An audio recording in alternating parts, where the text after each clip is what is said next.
show where we talk about release dates of Part 2 and remake ff7 Remake's actual timeline here. So, as a conjunction to this, the easiest way to put it all in perspective, and the best way to, is we got to think about the past tells us all. There's a lot of turbulence making ff7 Remake through changing developers, changing from a third party to in-house team, changing a lot. You can actually see in the game still, I think, what were parts that were created by the third party. It's very interesting. But since they have now the engine already built, we can look at the past to tell us kind of a timeline, essentially. So Final Fantasy X will be the best example of this currently. And another example, and another. And we're going to have a couple examples, so you guys can have a rough idea and feel good about how long it will really take them to market it and put it out. The easy way to give if you just want a straight answer, we're looking at 2.5 years, maybe 3. If they do it quicker than that's insane, and that would be amazing. But the reason why is because we're going to look at FF10, and FF10 2 came out right after, and that took 2 to 3 years of development itself. They didn't change too much. They did change the battle system and add some things. I think for this game, Ice Materia, all your normal materials have 5 stars. All they're going to have to do is add that extra star. So we might get the Juzz, and Ga might become stronger, and maybe they'll move it out a star. I'm not sure what they'll do, or not sure what they'll do for that yet. We'll probably get the Juzz though, so we'll get a 4th version that's like really strong. And then you'll have like the 3 stars for a long time, and then that will kind of help you carry over, So if you maxed out materia, all of a sudden, boom! Now you got to get another 5,000 of AP to get that 4-star and 5-star, so you can get the Ja version. I'm guessing, which will happen with that, and I think they'll probably do something with Revival where it gives you some kind of bonus or something like that. I'm guessing that's kind of how they're... So anyway, I'm saying all these little changes, they're very small adjustments. So they have all the character designs done, besides they're going to have to coax out Red 13 a little bit more, which I think they might have already done. But they got to do Sid, they got to do Vincent, they got to do Yuffie, they got to have all these textures and characters added. They have all the literally now, since they did Midgar, they're going to have all these textures available now. So any of the stuff they've done past, and they built a new engine with it for, because they're running this all off of a free engine, which is amazing. So they're going to do that. So they're going to keep building. They're going to keep doing that. I mean, look at that. Isn't that cool? That's the middle of Midgar right there. But so they're going to do that, and I mean, a lot of this stuff is already done. It's laid out for us. That's the exciting part. So they can add more weapons, They're going to add more materia that we're used to. They're going to add those extra slots in the enemy materia. Hopefully put a list for it.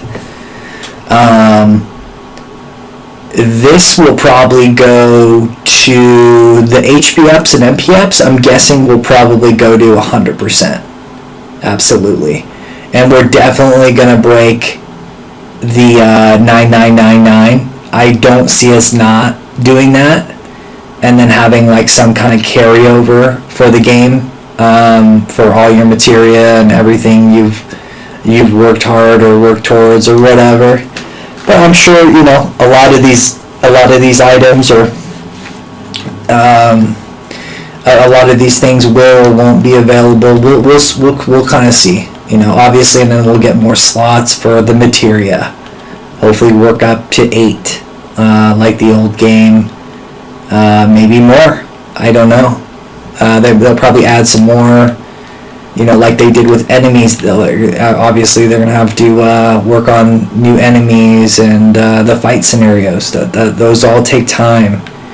Those CG scenes that we saw throughout this game, oh my, that takes the most time. So, you know, if we wanted to just get a game where like Cloud was running around all of Midgar, and you know he goes to the plains, and then he goes to the Chocobo farm, and then you know we go and fight the serpent. They could do something like that, but you wouldn't have, if you don't wait, you wouldn't have those beautiful, amazing CG scenes, you know, in between. So those are all the kind of things you guys need to put in perspective. Again, to the 10 example, the FF10 example, the reason why and what's going on with that was took 2 or 3 years development for 10.2, right? So they did that, and then they also did it with 13. That took actually 3 to 4 years after, which was kind of crazy. And then another example, and the most recent, is Final Fantasy 15, right? So 15 had multiple DLCs that added episodes to the game, like separate gameplay for each of the characters, a multiplayer mode for you to play with friends called Comrades. That was actually very cool too, by the way. I enjoyed that a lot. That was a lot of fun to be able to play with friends, and you could kind of do a multiplayer type thing. Super grindy though. But yeah, and that would be amazing to have it in Final Fantasy VII, where you could have friends play as like one of your other characters instead of like loop-de-looping back and forth. You could have, you know, your other buddy play as Tifa, have your other friend play as blah blah blah, as long as they have a copy of the game or whatever they want to make the rules. I mean, this is a huge engine, so and especially with PS5 coming out, that might delay the progress as well, and that's why I'm saying the 2.5-3 years, and that's kind of what we're looking at, unfortunately. But you know, if they speed out something, maybe they can put a team that does just enemy, and maybe they do one that just does the new spells and the design for this and the design for that and the design for the new character screens, for XYZ. It'll be amazing. So yeah, that's what I got for you. The episode Arden came out later, the version of Final Fantasy 15 where you get to see Arden's story. That was a project, but they had everything already laid out and done. Most of the enemies, most of the textures, and then, of course they added some CG and some other textures and things like that, but they've got a lot of experience, doing that, and turnaround. But that kind of gives you guys a timeline. I hope that helps and puts it into perspective. that's most likely what we're looking at. Don't quote me, but if time tells anything, which it always does, that's kind of the timeline we'll be looking at. So I hope you guys enjoyed this one. Sorry it's long-winded or whatnot, but there's a lot to explain, a lot to go over to get all the details. Please like, comment, subscribe. I'd love to join you in the conversation down below. I actually respond to my viewers, so we'll chat. Take care. Bye.